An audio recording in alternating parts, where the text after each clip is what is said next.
Pemirsa, perdagangan saham di Bursa Efek Indonesia baru saja berakhir. Kita akan membahasnya bersama analis Arta Sekuritas.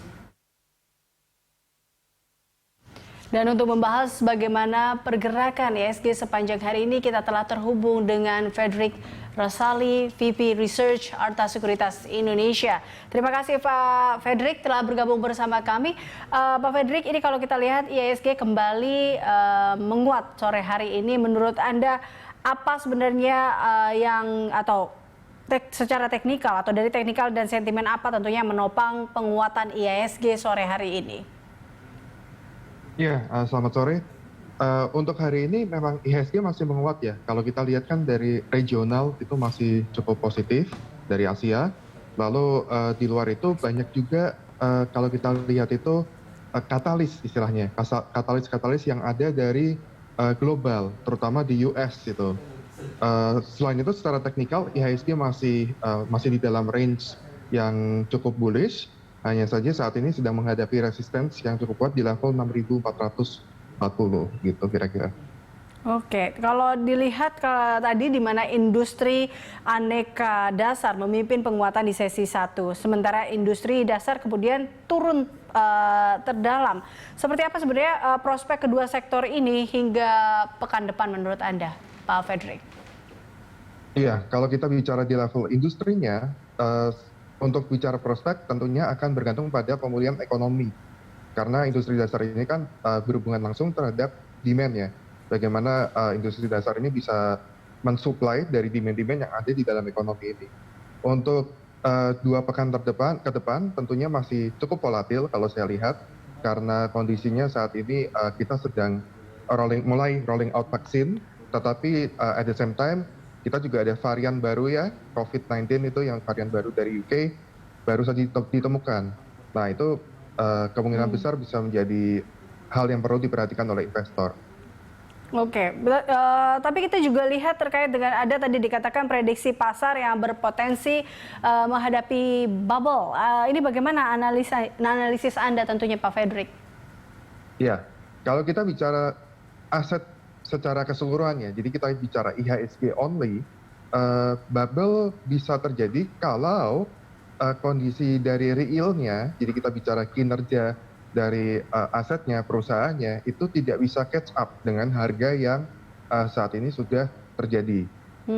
Di satu sisi kan sebetulnya IHSG kita juga tidak terlalu banyak meningkat, tapi di sisi lain dalam penurunan kita cukup dibatasi, yaitu 7% penurunan untuk setiap saham setiap harinya. Itu bisa menjadi salah satu pemicu bubble-nya juga, karena penurunannya lebih sedikit daripada apabila terjadi kenaikan. Oke, baik. Kalau Anda sendiri, apa menurut Anda yang memang harus diwaspadai oleh investor di tengah tadi sentimen yang ada dan juga tadi bubble ini? Iya, yang satu pasti kita harus waspada terhadap resiko jangan pernah melakukan investasi di luar batas kemampuan kita atau risiko yang yang tidak bisa kita ambil. Contohnya apabila kita tahu pada investasi pada saham yang mungkin kurang fundamentalnya kurang kuat begitu ya, hanya mengejar dari spekulasi kenaikan, itu juga salah satu hal yang perlu diperhatikan. Kedua, untuk pembelian kalau kita bicara dari tentunya kita akan lebih aman membeli saham yang punya valuasi masih cukup murah dibandingkan saham yang sudah valuasinya cukup tinggi. Kira-kira seperti itu yang bisa diperhatikan untuk menghadapi bubble. Oke, Pak Fredrik, ini kalau analisis Anda sendiri terkait dengan masuknya investor ke saham-saham bank kapitalisasi kecil, ini seperti apa? Tentunya saran bagi investor tentunya. Iya, pertama pastinya ada spekulasi dari ini ya, ada akuisisi untuk bank digital. Jadi apabila bank ingin membuat bank digital, itu diwajibkan, terutama seperti fintech gitu ya, akan masuk ke bank digital. Itu diwajibkan untuk punya platform, itu berupa bank. Dan biasanya bank yang cukup masih murah adalah bank yang masih kapitalisasinya kecil.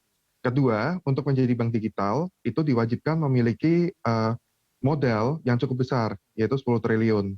Sehingga dengan harga sekarang, market cap sekarang, untuk bisa mencapai book value 10 triliun membutuhkan right issue, gitu kan, penambahan modal hingga 10 triliun. Sehingga tentunya investor bisa mengambil kesempatan yang ingin berinvestasi ke dalam bank digital dengan melihat bank yang saat ini masih cukup menarik valuasinya dan sudah mulai ada partner yang akan menggarap bank digital tersebut. Oke, baik. Kita beralih ke tadi di mana sesi 1, Pak Fredrik, ini cukup menarik di mana asing masuk kepada saham-saham BUMN di sesi 1. Apa sebenarnya pemicunya ini? Kenapa asing begitu tertarik dengan saham-saham BUMN di sesi 1 tadi? Apakah insentif pajak dividen ini cukup mempengaruhi? Saya rasa tidak serta-merta hanya itu ya. Mungkin salah satunya juga lebih dipengaruhi oleh dari spillover yang ada di luar negeri seperti di US dan juga di negara Asia lainnya yang saat ini cukup bullish terhadap perkembangan ekonomi karena vaksin mulai rolling out.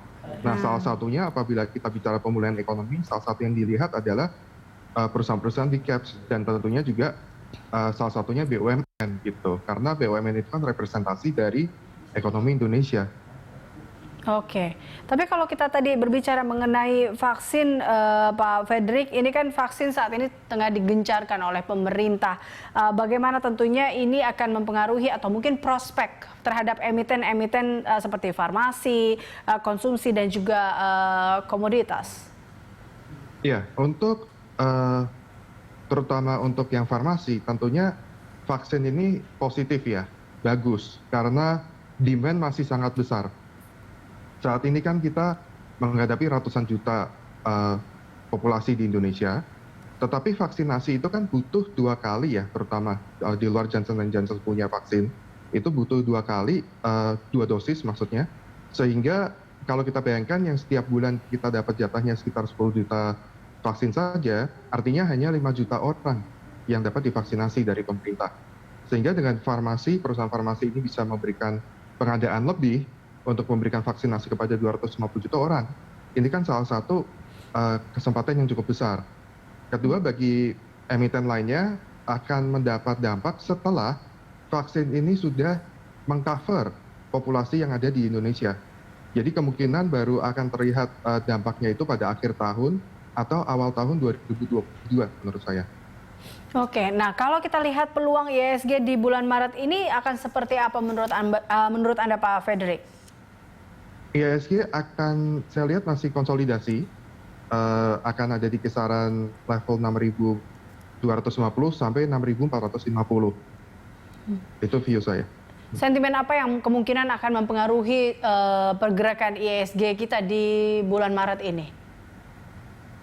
Yang pasti laporan keuangan ya, laporan keuangan akan ada deadline pada akhir bulan Maret ini, itu bisa menjadi salah satu penggeraknya. Lalu juga dari terutama dari perkembangannya COVID. Apakah dengan mulainya vaksin ini angka penularan COVID benar-benar tertekan? Kalau jumlah kasus aktifnya benar-benar tertekan, kemungkinan besar itu menjadi sinyal yang bagus untuk pertumbuhan ekonomi di bulan-bulan berikutnya. Baik. Terakhir Pak Fredrik, prediksi IHSG besok dan juga rekomendasi saham dari Anda? Ya, untuk besok kemungkinan masih berada di level 6.380-an, tidak terlalu banyak berubah. Untuk rekomendasi saham salah satunya adalah Astra, karena baru saja ada relaksasi kredit, itu cukup menarik untuk bisa memberikan penjualan mobil. Lalu juga BSDE yang masih cukup murah secara valuasi dan juga mendapat dampak positif dari relaksasi kredit tersebut juga. Baik, terima kasih Pak Fredrik telah bergabung bersama kami. Pemirsa, Fredrik Rasali, Vice President Research Arta Sekuritas Indonesia.